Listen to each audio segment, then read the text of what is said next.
Hey YouTube, it's Coach Dave. I'm back with another video. Tonight I've got a box from Gan. Well, it's from Amazon, but it's from the Gan store on Amazon.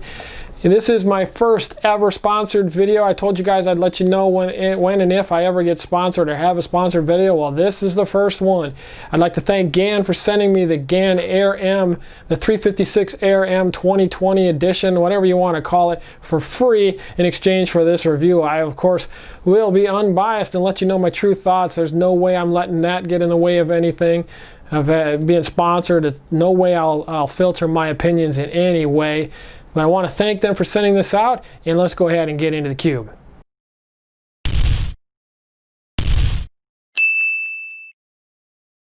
Alright guys, we are looking at the Gan Air 356 Air M 2020 edition. First thoughts, nice box, kind of a standard one for what Gan's been doing recently. That's cool. One comment, again, you guys need to do a little better job packaging the products you send out from Amazon. There's not a whole lot of padding in there, and this bounced around a little bit, although it doesn't look to be damaged. All right, let's go ahead and get into the box. Set aside the sharp knife. All right, first up we got the accessories. Let's get that box out of the way. All right, so we've got some of the tensioning adjustment tools, things for the springs. One of the really nice Gan bags that they've been including with everything lately. Those are really nice. It's your ultimate PB renewer. Let's hope. You can definitely use new PBs.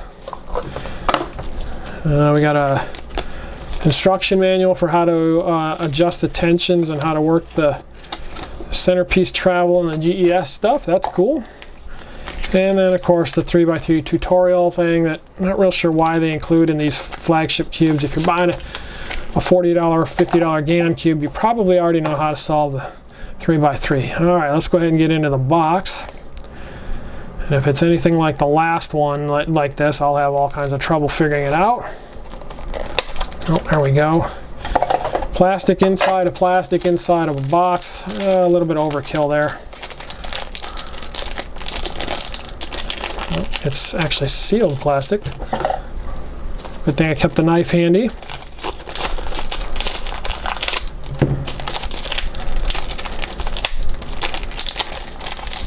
Get that out of the way again.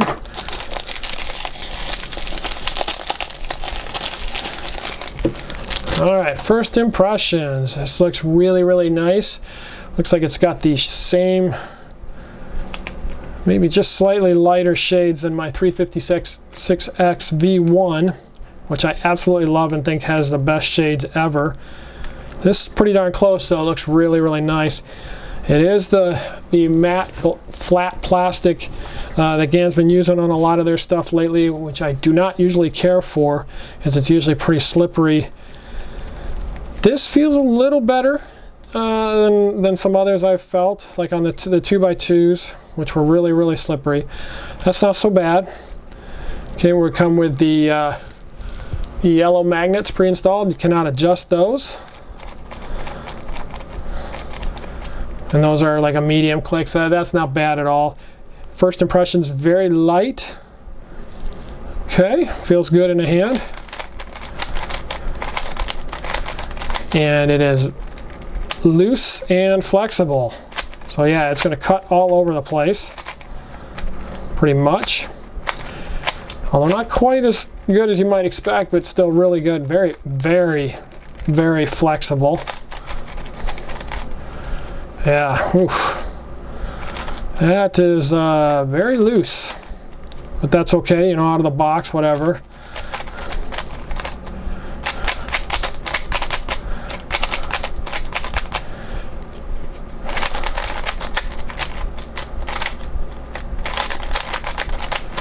Yeah, out of the box, maybe just a little uncontrollable, just because it is so light and so flexible. I'm definitely going to need to tension it and set it up a little bit. You know, like I said, it feels pretty darn good out of the box. Look at that, a couple of OLLs, or the new OLLs I've been learning. Told you guys I'm learning full OLL. There's one of them, yeah. That dual flipped edge case.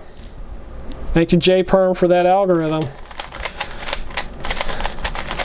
Anyway, first thoughts, like I said, it feels pretty darn good. It does not feel like the X.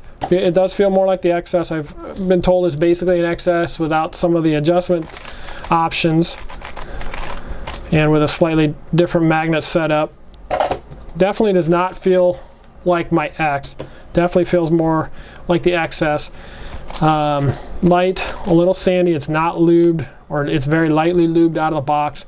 So just a little dry, very fast,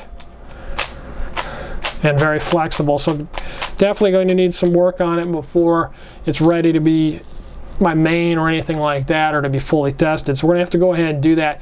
So I'm gonna go ahead and do that. I'll do a whole bunch of solves, come back to you and give you my final thoughts.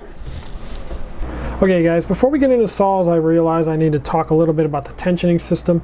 And so it's a dual tensioning system, the exact same one that's in the GAN 356XS. And it works by taking the cap off, and inside here you've got the nut, in this case clear, and see if I can get that to show in there a little bit, and then this blue hexagonal thing that also controls tension.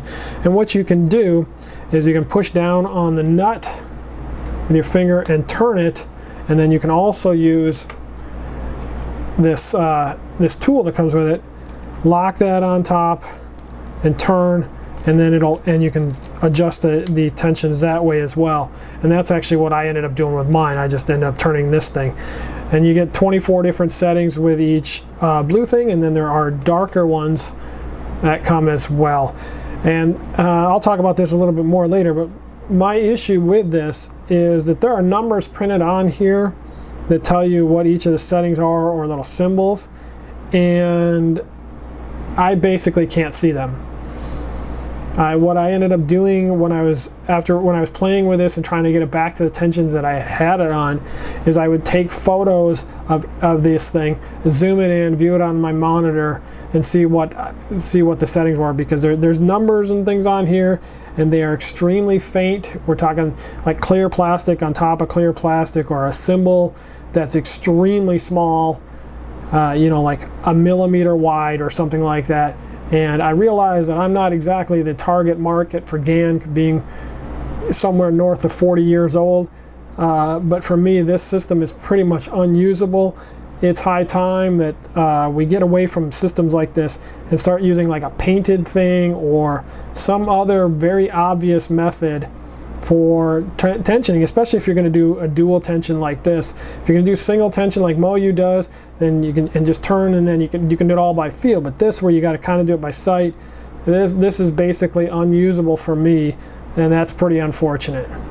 All right, guys, I want you to keep in mind the following when I say the rest of my review, and that is that this is my new main. I like this cube a whole heck of a lot. What you're seeing here is an unedited A05. It's a 22 average, which for me is really good, and the fact that there's a ton of mistakes in here and I still got a 22 means that I must be improving at least a little bit. But anyway, like I said, this is my new main.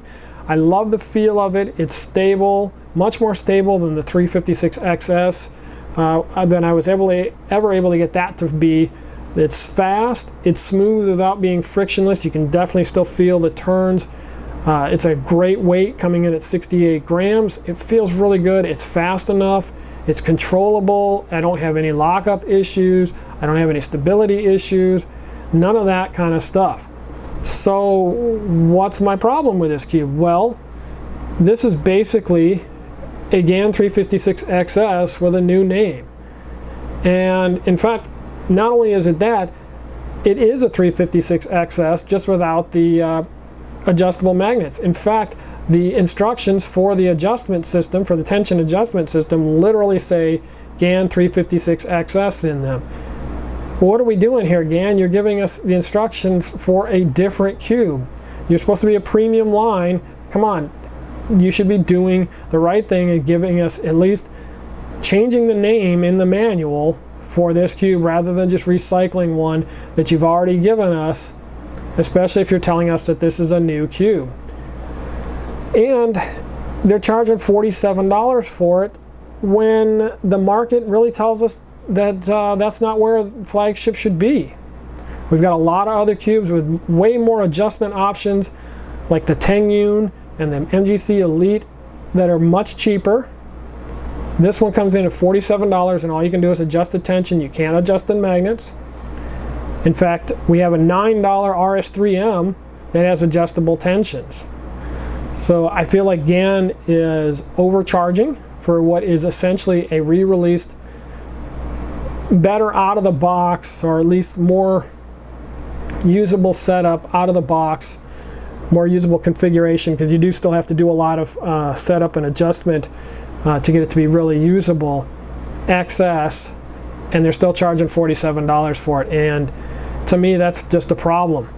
So let's go ahead and hit the high points and low points. This is a 56mm cube. It weighs 68 grams. Where the pros, it's very light, it has great performance, and once I got it adjusted and set the tensions the way I like, super stable, really like the feel.